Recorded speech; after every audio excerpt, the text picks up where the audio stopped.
Back to the line. Last Monday was Earth Day, and PNM chose that day to announce a plan for the utility's electricity generation to be carbon-free by 2040.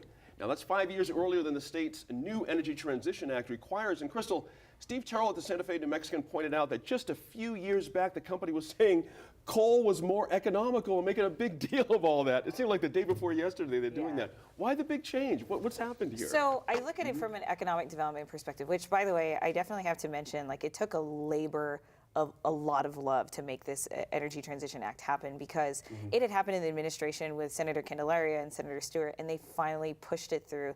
And as they say, sometimes people forget the legislator, right? But so with that said, think of it this way: companies always have to evolve with the way that they do business. And if companies or other energy companies across the nation were to continue running on coal, they would be out of business in 4 to 5 years. Since the beginning, and worked behind the scenes through various different associations that have been working behind the ETA. And one of the things that I found really interesting is when the conversation started about closing San Juan to the point where we're now, where we're declaring a carbon-free, energy-efficient system for PNM, the stock has been so much better for points per share that PNM had to do it from an economic development perspective to make sure that they continue being the leader in energy and utilities. And I very much commend them, their lobbying team, the fact that they were able to even earmark dollars to San Juan. And I know that the other part of the conversation is what's going to happen to the community of San Juan. But if Rio Rancho can survive a closure of a plant, or close to closure of an Intel plant, there's no doubt in my mind that San Juan's going to be prosperous too. So everybody, both the Native American community, San Juan community, PNM, and obviously the state of New Mexico is benefiting from the declaration of being carbon free. And to say that they're getting that negative feedback of, well, they said this a long time ago that they're going to be coal dependent. Well, businesses change, and that's how they survive. Right. 2040, is this doable in your view? I mean, I know you support this idea of driving towards this, but I hope we're not going to be dead in We're going to be dead in 12 years without the new Green Deal. I mean, Gene, the big question is how do we get there, right? The Energy Transition Act made us a leader when it comes to renewables. And to your point, PNM has not always been the most forward-thinking or progressive company.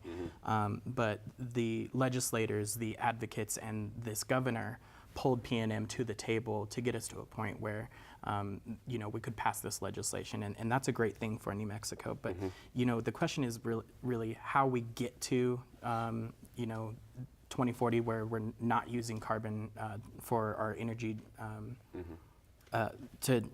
to make our energy. But like, how many renewables is it going to be? What we don't even know what the battery technology is going to be, and there's. But they're saying they're betting that this is going to come, Stephanie, because it comes along. Better storage technology, all this stuff. Yeah, let's. I love believing in tech. Don't get me wrong, but we're talking. Teslas are catching on fire every day. There's a process for this. I'm not saying it's a perfect one, but PNM is going to have to present their integrated resource plan to the PRC for 2020 this summer, and there's going to be an opportunity for stakeholder feedback and meetings and so forth. So I think the how, it's going to be very clearly outlined. I also want to touch on PNM because, given that I run an organization that's highly progressive in nature, though it is nonpartisan as a 501c3. Oh my goodness. And a C4 where we're Hail Mary, full of grace, the Lord is with thee.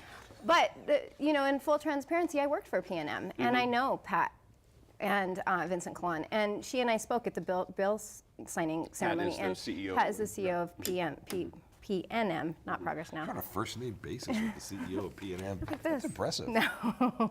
Well, there's a legacy issue involved as well. What I wanted to say is I do agree with you, bottom line.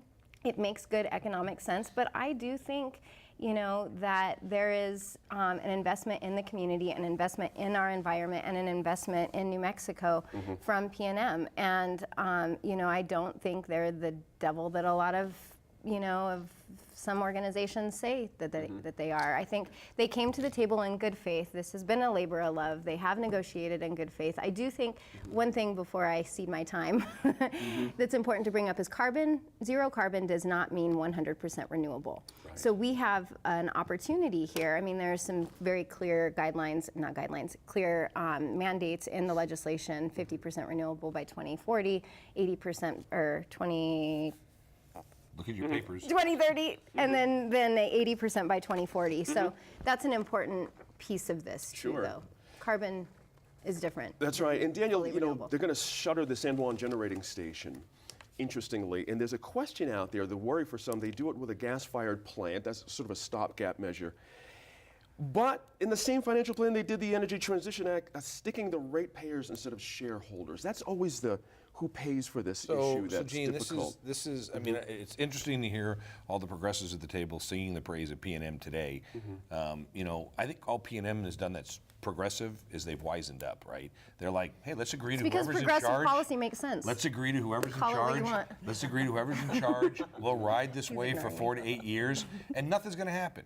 And Really? whatever You think happens, nothing's gonna happen? There's going to be. I mean, we've been talking about renewable energy in New Mexico since Richardson was governor, and we always do all these things, and then we energy go out there, and the next thing we're like, hey, we put up a bunch of windmills, and we can't get the power anywhere. Okay, hang move on. on. All right, that's a good And so point. Tell me hold for a on, sec. let me finish. Go- Let all right, me go ahead, finish. go Let ahead. me finish. I'm just at the end of the day. I mean, I think everybody's giving PNM all these accolades. I think they're smart enough to say, pass whatever bill you want, do whatever you want. As long as we get to pass it on to the ratepayers, we'll try to do whatever But it it's is you want us to do. decreasing the bill. Yeah. But $6 to gonna- $7 They're going to make a month. an unbelievable amount of money, and at the end of the day, it's going to be just like everything else. We're going to wind up them coming back to the PRC, getting to dig it to the ratepayers again. So at the end of the day, I'm not really worried about any of this stuff because according to Representative Congresswoman AOC, we're going to be dead in 12 years anyway without the Green New Deal. But the really interesting, if you actually look at the comparison that PNM has done on the average cost of energy in the home of any New Mexican, the most expensive, we're at the bottom of the list. We actually have one of the cheapest,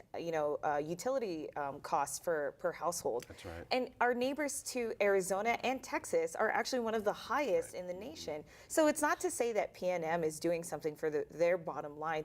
It's actually still very much not going to be a direct impact onto the middle-aged or the middle-class family that's looking to pay the bill. And our average is like $77 per month in the state of New Mexico, where Arizona's $145. It's not to say that PNM's looking for more profitable. I think it's definitely PNM's just evolving their business. It's an investor-owned PNM's going to come utility. back and do what PNM has done all the time. And I hate to be look at this, I'm the guy bashing PNM. They're going to come back and start doing this stuff and say, hey, we're at 70 in New Mexico, they're at 145 in Arizona. You should let us be at 90. Come on, we're still less than everybody else. And then they're going to go to 150 and we're going to go to 100. And it's the constant deal of passing the buck on the ratepayer.